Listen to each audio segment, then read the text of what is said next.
روزہ رکھنے سے پہلے آج نیت یہی کریں کہ مولا تعالیٰ یہ روزہ میرے تمام برے اعمال کے لیے کفارہ ہو جائے، یہ ڈھال بن جائے۔ جانتے ہیں آپ اپنے نفس امارہ کو روکنے کا سب سے بہترین آلہ بھوک ہے، بھوک۔ جتنا آدمی بھوک کے ذریعے سے اپنے نفس کو مار سکتا ہے دوسری کوئی چیز نہیں۔ آپ دیکھیں اس رمضان المبارک میں بہت ساری حلال چیزیں آپ کو حرام کر دی گئی ہیں، یعنی سحری سے لے کر افطاری تک۔ میں یہ نہیں کہہ رہا کہ شراب پینا حرام ہے، نشہ کرنا حرام ہے، وہ تو پوری زندگی بھر حرام ہے، لیکن آپ کو چاول روٹی تو حلال ہے نا، سبزے سیب پھل فروٹ تو حلال ہے، لیکن یہ حلال چیزیں بھی اللہ نے آپ پر حرام رکھی ہیں، روزے کے عالم میں نہیں کھا سکتے۔ سحری سے لے کر افطار تک یہ حلال لقمے، پانی تو حلال ہے، پاک ہے، لیکن آپ کے لیے روزے کے عالم میں حرام ہے۔ اسی طرح شادی شدہ مرد اپنی عورت کے ساتھ زندگی بھر کبھی بھی جماع کر سکتا ہے، رات میں سو سکتا ہے، لیکن حالت روزہ میں وہ حلال کام بھی حرام ہے، حلال کام بھی حرام ہے۔ اپنی عورت سے جماع کرنا حالت روزہ میں کیوں روکا گیا؟ کھانا پینا بھی حلال تھا، عورتوں کے ساتھ شباشی بھی حلال تھی، لیکن روزے کے عالم میں ان حلال چیزوں کو روکا گیا۔ تو آپ سوچ سکتے ہیں اس چیز کو، سوچ سکتے وجہ یہ ہے کہ حلال چیزوں سے آپ کو روک کر بڑے حرام چیزوں سے بچانا مقصود ہے۔ آج اگر اپنے آپ میں اتنا کنٹرول کر لے جاؤ کہ چند حلال چیزوں سے دن بھر بچ سکتے ہو، انشاءاللہ رمضان کے بعد بڑی حرام چیزوں سے بھی اللہ آپ کو محفوظ رکھے گا۔ میرے عزیزو، برا ہے ان لوگوں کا جن کو میرے آقا صلی اللہ تعالیٰ علیہ وسلم نے دعائے ہلاکت فرمائی۔ اس سے بدنصیب کوئی ہو سکتا ہے جن کے لیے رسول رحمت صلی اللہ تعالیٰ علیہ وسلم کی دعائے ہلاکت ہوئی ہو؟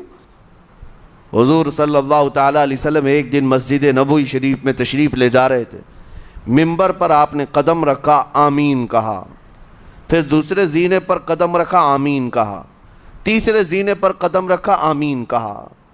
خطبہ مکمل کیا، صحابہ نے پوچھا یا رسول اللہ صلی اللہ علیہ وسلم ہر زینے پر آپ قدم رکھتے ہوئے آمین کس لیے کہہ رہے تھے؟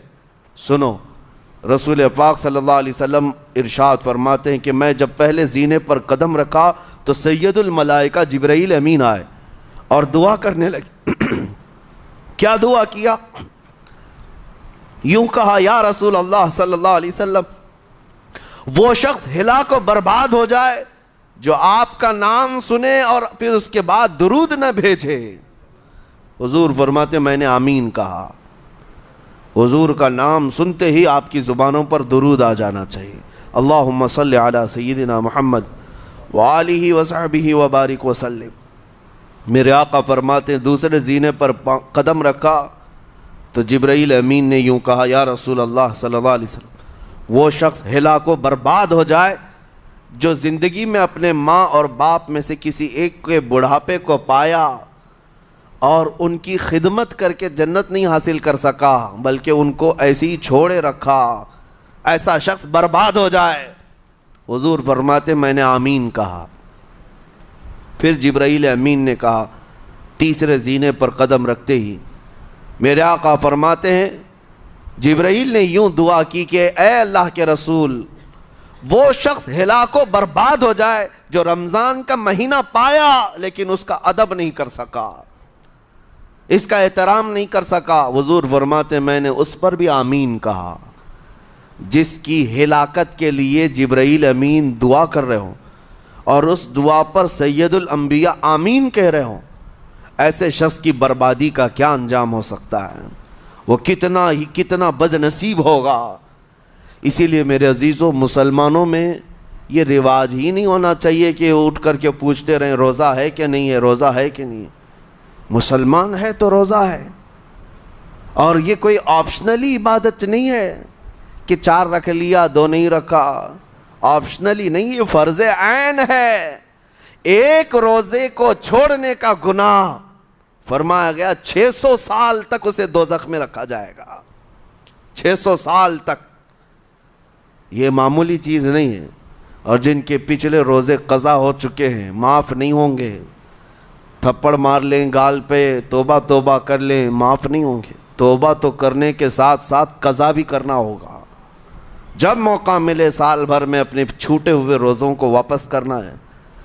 اس کی اہمیت میں آپ کو بتا دوں، ایک روزہ اگر جان بوجھ کر کے کسی نے توڑا یا چھوڑا تو جانتے ہیں اس کا کفارہ کیا ہے؟ اس کا کفارہ یہ ہے کہ اس کے بدلے میں دوسرے دنوں میں 60 روزے کنٹینیو رکھے. رمضان کا ایک روزہ پورا کرنے کے لیے 60 روزے رکھنے پڑ جائیں گے. ہاں اگر کسی عذر کی وجہ سے، کسی تکلیف کی وجہ سے چھوڑا تھا، بیمار تھا یا سفر میں تھا یا تکلیف کی شدت تھی، اس وجہ سے روزہ چھوڑا تھا، تو اس کے بدلے میں ایک روزے کی قضا ایک ہی روزہ ہوگی. لیکن بغیر کسی عذر کے، شہوت کی وجہ سے، نفس پرستی کی وجہ سے توڑا تھا یا چھوڑا تھا تو پھر 60 روزے رکھنے پڑ جائیں گے. اس سے اندازہ ہوتا ہے کہ ایک روزے کی اہمیت کیا ہے رمضان کے. اسی لیے میرے عزیزو، یہ روزے آسان ہیں، روزے آسان ہیں، اس کو رکھ لو. اس کی جزا بہت بڑی ہے، اس کی جزا بہت بڑی. ویسے بھی آپ دوسرے دنوں میں لیٹ ناشتہ کرنے کے بھی عادی ہیں. ممبئی والوں کا تو حال یہی ہے، 12 بجے کے بعد 1 بجے 2 بجے تو ان کے ناشتے ہوتے ہیں. دوپہر کا کھانا تو شام 5 بجے ہو رہا ہوتا ہے. بس وہ ناشتہ اسکپ کرنا ہے. دوپہر کے کھانے جو آپ کے ہوتے ہیں اس سے اور تھوڑا ایکسٹینڈ کر لیں تو افطاری کا وقت آ جاتا ہے. کوئی بہت بڑی دقت کی بات نہیں، کوئی بہت بڑے بوجھ کی بات نہیں، آسان ہے.